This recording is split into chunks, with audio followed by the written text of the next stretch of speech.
Good morning. May it please the Court. I'm Donna Everts with Naranosi Law Group. I'm appearing on behalf of the appellant, Bank of New York Mellon as trustee. I'd like to reserve 2 minutes for rebuttal. It's our position that the trial court erred in entering an order of involuntary dismissal at the conclusion of Boney's presentation of its case. In reviewing all of the evidence presented at trial, it's clear that Boney presented sufficient evidence to sustain a judgment of foreclosure. Well, walk us through that, please, because it seems as if there's a real disjunction between who was the servicer and who had possession. Yes, Your Honor. DITAC as opposed to B of A.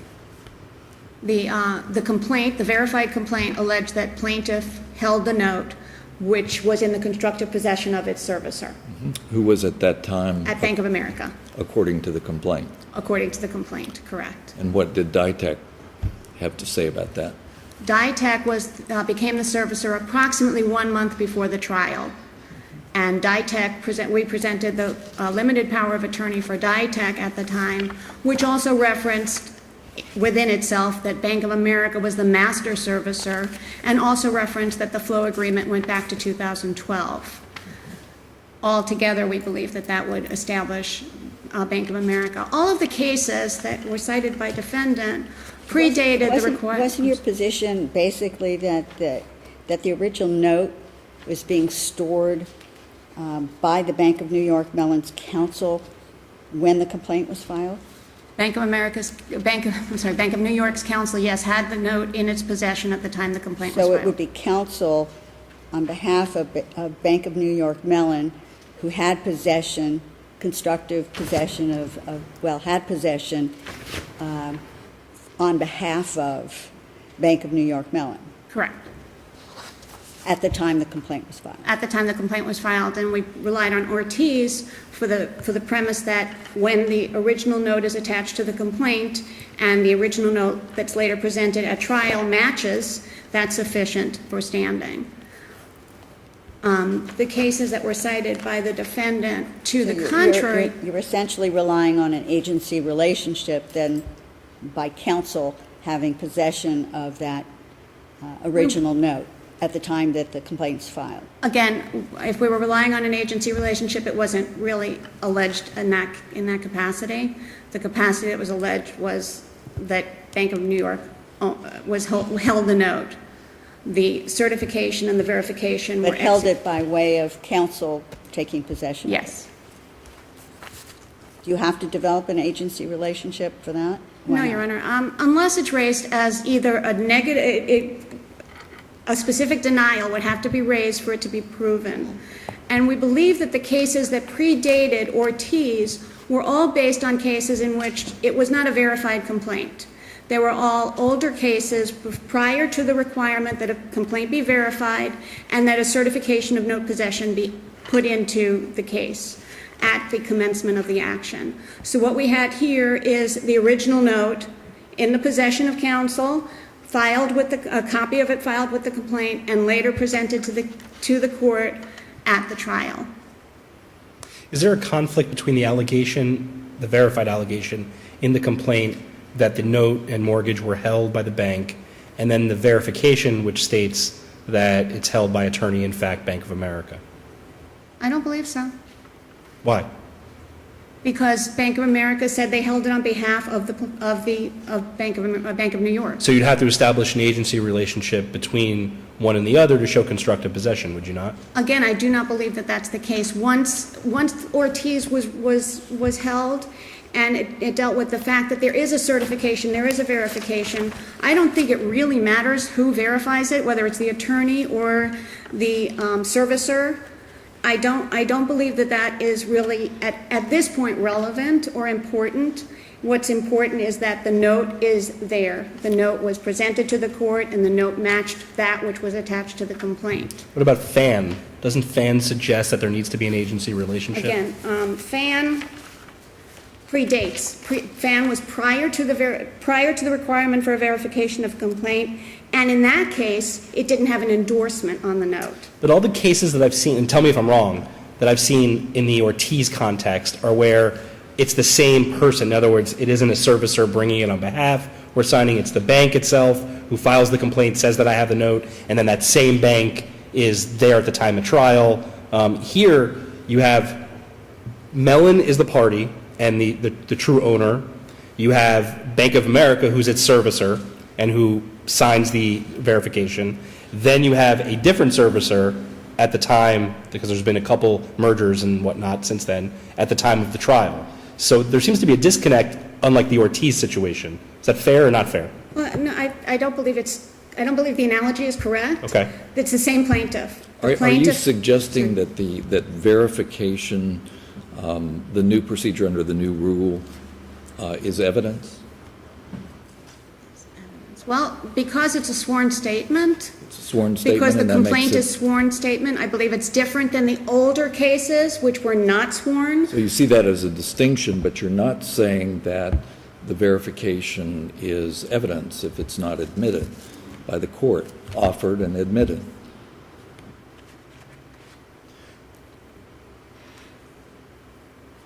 I believe it is part of the court record, and it is a verified complaint, so it's a sworn statement. What was it offered in the Ortiz and the cases since Ortiz? I'm sorry, I don't know. Right. In all cases, whether it was offered. Even for pleadings, aren't you required to ask for judicial notice with regard to those pleadings? If It's you very want- possible, Your Honor. In this particular case, it was a very unusual trial. It is? It started on September 18th, and it was in between other cases, and it was very truncated. And then what happened was some of the evidence was admitted, some of the evidence was presented, all objections were overruled, but counsel for the defendant had asked for permission to voir dire the witness at the same time of cross-examination. And then, because of the timing, the court reset the matter for another month. And during that month, no indication was given that there was not going to be a cross-examination. And then we get back into court, and unfortunately, there's no record of that particular part of it. But what basically happened was counsel decided, no, I'm not going to cross-examine. So, But the trial court decided this on standing alone. So if that was incorrect, it could go back for introduction of the remainder of the evidence and for consideration of that evidence. correct. What about Turtle Lake, which suggests that pleadings are not evidence, and since appellants never admitted the authenticity or veracity of the alleged mortgages, that was what was at issue there, the trial court erred in relying on provisions of that document not in evidence. Therefore, for whatever reason, they didn't admit the mortgage. Yeah, again, in that particular case, first of all, it was a 1998 case, and again, it predated the requirement for the penalty for the verification for penalty under perjury, and it really dealt with documents that were not part of the case. Let me ask you this. Forget foreclosure. I'm in a regular slip and fall trial. There's summary judgment. There's affidavits submitted on both sides, sworn documents of the witness about what happened. Judge denies summary judgment. It goes to trial. At trial, those witnesses testify, and nothing is mentioned ever about those affidavits, and it comes up on appeal. Can we, in reviewing an error or something that happened at the trial, whether it's for judgment judgment for one side or the other, rely on the affidavits from summary judgment because those were sworn or verified? And assume it's not an admission or anything that would be an exception to hearsay, right? Yeah, part of the problem here, Your Honor, to be honest, is that agency was never raised. Does it have to be? In other words, I believe it does. As I understand it, we have case law which says that the elements, and I know other DCAs do certainly, the elements of a cause of action for foreclosure are standing, including standing at the time of inception. You agree with that? Yes. Okay. If it's your burden to present standing, then however you present it, no one's going to tell you how. It could be directly, it could be constructively, it could be as a holder, it could be on any of the other subsections of the UCC. You get to decide how to do that, but you got to do it. Yes, Your Honor, but Is that fair, what I'm suggesting? yes. Okay. It is fair, but in this So then why does agency have to be specifically alleged as a defense to your pleading and proving requirement on It doesn't have to be raised as a defense, because an affirmative defense would be something else. It has to be raised as a specific denial. That's our position. There was no specific denial here. The only denial was defendants have no knowledge, and therefore it's denied. That's not sufficient, in my opinion. There was an affirmative defense on standing, though, right? The affirmative defense on standing, and that was a general thing, and the defense, basically, I can read the defense, it's plaintiff is not the holder of the note, a non-holder in possession who has the rights of the holder, or a person not in possession who is entitled to enforce the instrument at the time the lawsuit was filed. Therefore, plaintiff does not have standing to bring this action. Well, we had the note. We had the original note, a copy attached to the complaint, and we presented the original note. That took care of that affirmative defense. As far as the specific denial of agency, that is a negative, I think it's called a negative defense. It doesn't have to be pled as an affirmative defense, but it needs to be specifically pled in the answer as a specific denial to give plaintiff notice. And I do have But if you're relying on agency as a basis for standing, and they've denied standing, what more needs to be done by the defense other than getting to trial and putting you to your burden? Well, again, the standing argument was that we're not the holder, and we proved that we were the holder by virtue of having the original note. So the answer to the question is not anything to do with who has to plead what. It's just that you're not relying on agency. You believe that you held it at the time. You don't have to admit into evidence the verified complaint, and you produced the identical copy or the original at the time of trial. End of story for standing purposes. I think it would have been preferable had the trial not been truncated, had we not had that time to have had a little bit, to have developed the case a little further. However, I'm very sympathetic. I've been in Judge Cueto's shoes. It's a foreclosure calendar. You have 40 trials on that day. You saw that he had agreed orders, so he stopped the trial, took the agreed orders. I've been there, and I've been there where I've said, I can't finish today because of other things. Let's come back and do that. And it's incumbent upon the parties to bring the witnesses and have a court reporter there at the continued trial. yes, I was just going to, if I could, this is a case that was cited by the defendant. It was Porto v. Pedden, which is not a Florida case, it's a Pennsylvania case, but 233 F sup 178. And this is what defendant cited for the proposition that plaintiff should have proved agency. And in that case, the defendant specifically denied agency, which gave plaintiff, and this is from the court, which gave plaintiff notice that it had to be proven. Here, defendants merely stated in their answer that they had no knowledge.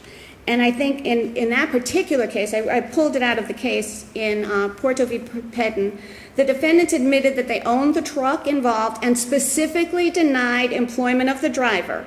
The specific denial of agency warned plaintiff that he must prove agency as part of his prima facie case. But that's where agency is part of the cause of action there. Here, it's not part of the cause of action. What's part of the cause of action is standing. And your theory of standing, to the extent it relies on agency, seems to only require a general denial. To the extent it doesn't rely on agency, then it doesn't matter. And what I hear you saying to me is agency really doesn't matter here. Again, we filed a complaint by our attorney, in fact, at the time, which stated that we held the note. That same note was introduced in evidence at trial, and under Ortiz, that's sufficient. I am saying that, but I'm saying if the defense intended to raise agency as a defense, then plaintiff would have been on notice that it had to prove agency. And in this particular case, it was not raised as a specific denial or as an affirmative defense in any manner. It was only raised via the motion for involuntary dismissal. I'll come back. Thank you. My 2 minutes. Good morning, Your Honors. May it please the Court, Evan Rosen, on behalf of the appellees. This case, to me, is about some basic fundamental tenets of the rule of law and how our system of jurisprudence works in that regard, and that there's consequences for a failure to adhere to those basic tenets. Plaintiff pled agency. It was denied. The idea that it has to be specifically denied, that's limited to conditions precedent, that's limited to fraud. There are certain times when that's required. We cite the Supreme Court case law that talks about when these issues are framed, it's now plaintiff's burden to prove it. To say to this court that we didn't know we had to plead it when that was what they pled. They picked out that there was this discussion that it was plaintiff's counsel that had it. That was in a reply, if I'm not mistaken. That was not a trial. That was not in their brief. Counsel, I want to put sir. aside the pleading issue for a Sure. second, because at least I can only speak for myself, I tend to agree with you on the pleading issue.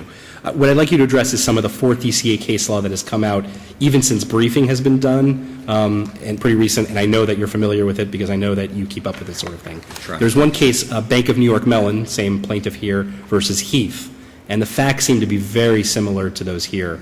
In that case, SPS was the servicer. It filed the foreclosure action like Bank of America did here, and it said there that attached was a copy of the blank endorsed note and mortgage in that case, or the allonge was attached to it.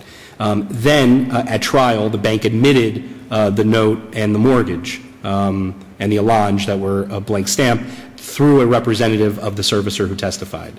That seemed to be sufficient in and of itself following the Ortiz line of cases for the fourth DCA. I think the difference there, again, sir, and I think you pointed this out with Ortiz, where it was PNC across the board, and I think that's a distinction that can be made.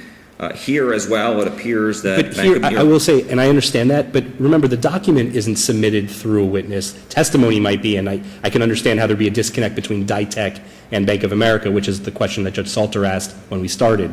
But if you recall, you stipulated to the admission Yes, of sir. a piece of evidence. Yes, sir. And that piece of evidence is an identical match to the document that was submitted and attached. The other thing about Heath is Heath doesn't mention that it was the verified complaint was admitted into evidence. It took it for granted that it was there and then matched it with what was eventually admitted into evidence at the trial. I think the biggest distinguishing factor is that the pleadings frame the case for constructive possession, and that is not apparently the case in Heath. That is not apparently the case in Ortiz. They cite to a Becker case where that actually, the original note itself was surrendered to the court. But I don't disagree that had plaintiff pled holder from the get-go and then showed up, they probably win this case on that issue. And so what my point is that there's consequences for pleading, there's consequences for failing to plead, and there's also remedies to correct that at the lower level.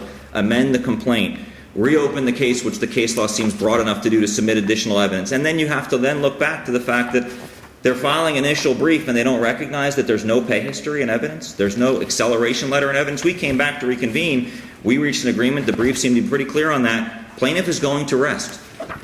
We're not going to ask any more questions. They rested. So to Judge Rothender's point about going back, they've rested. There's nothing left for their case, and they failed to admit two critical pieces of evidence. They mispled or apparently correctly pled about who had possession of the note at inception. And this goes back to the consequences for failing to plead appropriately, failing to comport with basic tenets of our system of jurisprudence and consequences for that. It also goes to the point of why we're here. Didn't the plaintiff, sorry, I apologize for interrupting. No. Didn't the plaintiff allege that it was the holder of the note? It alleged specifically in accordance with the certification, which the certification says under penalty of perjury, Bank of America has possession. So to say, and there was no evidence at all, testimony or otherwise. How's that different? How's that different than Heath? The reason I ask is, how's that different than Heath? In Heath, it also alleged that the servicer was the one, same thing, who verified, who filed the complaint on behalf of Bank of New York Mellon and verified that the plaintiff was the holder.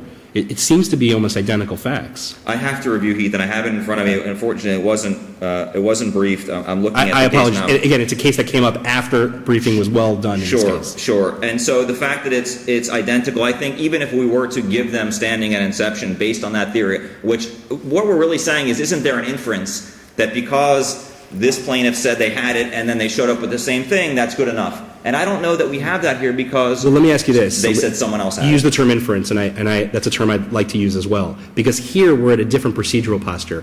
I wish the trial court had finished the trial and made a ruling, and that way we would be done with it. But here, all inferences are in their favor. Sure. So to the extent they presented anything at all that could be inferred, aren't we required at the very least to send it back for the completion of the trial? Not within the inference that has to be drawn is that Bank of America had it and that there was an agency relationship. None of that. So they're drawing all inferences under that theory of the case, which is what we prepared for. That's not there. And you know what I want to say very quickly is it's part of the seal, and it caught my attention this morning. Sat C2C Rekte, if I'm pronouncing that correctly. Enough if right. Right? So this case was dismissed without prejudice. Judge Cueto wrote specifically without prejudice. The default date is still within 5 years. Why are we here? I'm grateful to be here. I'm honored to be here. But really seeking relief from the Third District Court of Appeal because of a failure of proof of 3 of 4 critical elements of their case, that seems to me completely inappropriate. We shouldn't be here. They could have refiled. There would have been no penalty other than refiling fee, and part of what we're asking for also, of course, is attorney's fees. And we briefed that. We filed a motion on that, and I'd like to discuss that just briefly, if I could, as part of my oral argument. There is, first of all, no response from the plaintiff as to the argument that we raised.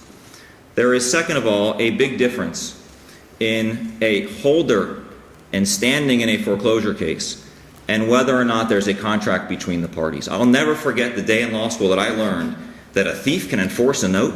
A thief can come into court and enforce. A thief can go to a bank. How are they not arrested on the spot?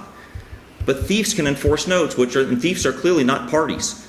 And the way that these cases are, no, I won't say these cases, this case is pled that they're a holder, they're in possession of a blank endorsed note, or that Bank of America is in possession. That's the issue that's framed, that's the issue that's litigated, and that's the issue that wasn't decided. Plaintiff failed to prove its case. Judge Cueto ultimately entered involuntary dismissal on our position that he had no other choice based upon the record at that point, based upon what was before him, no pay history, no acceleration letter, etc. And so then we, in our motion, asked the court to take judicial notice of a mortgage and an assignment of mortgage, which establishes a contractual relationship between the parties as to the mortgage. We cite the case that say that that's irrelevant in foreclosure cases. No one really cares about assignments of mortgages. A mortgage is why? Because all we care about is who has possession and how is it endorsed of the note, that is. And so we have 2 burdens. And I think the Third District Court of Appeal has completely gotten this correct in the Red Road case and in the Fitzgerald case, which I know Judge Rothenberg wrote the Fitzgerald case. The Red Road case, there were 6 times that Ada Rios, the borrower, said specifically that I did not sign this, I'm not a party to it.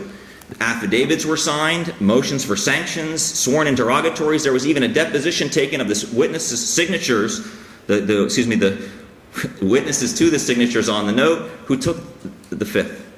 And so the bank then voluntarily dismissed with prejudice. And Ada Rios did not meet her burden, which is prevailing party, 1, apparently she met, and 2, that she's a party to a contract or that there's a statute. She couldn't have met that under 57-105. Same thing with Judge Rothenberg's opinion in Fitzgerald, or the opinion that she wrote, where Judge Bailey found 6 specific findings of fact where a note is specifically endorsed to someone else, and there's a final judgment in favor of the borrower on those specific things, specifically no assignment of mortgage, nothing, and then no evidence whatsoever to establish the relationship again. What we're saying is that one thing may or may not be indicative of the other. If it's a lost note case, then parties to the contract becomes relevant. But in a holder case, it's just not. So we're asking the court, of course, to grant us the appellate attorney's fees as well, if it so sees fit to affirm Judge Cueto's opinion. We ask, and I think that it's fair to say that based upon the bevy of law on some of the issues that we brief, it would seem that a PCA would be appropriate for this court as to the merits, and we ask for an order granting the fees. And if there could be some explanation while I'm on the topic, what is going on at the lower level as a result of some of these fee cases is getting a little quirky. Thank you. So I appreciate that, Judge. Thank you.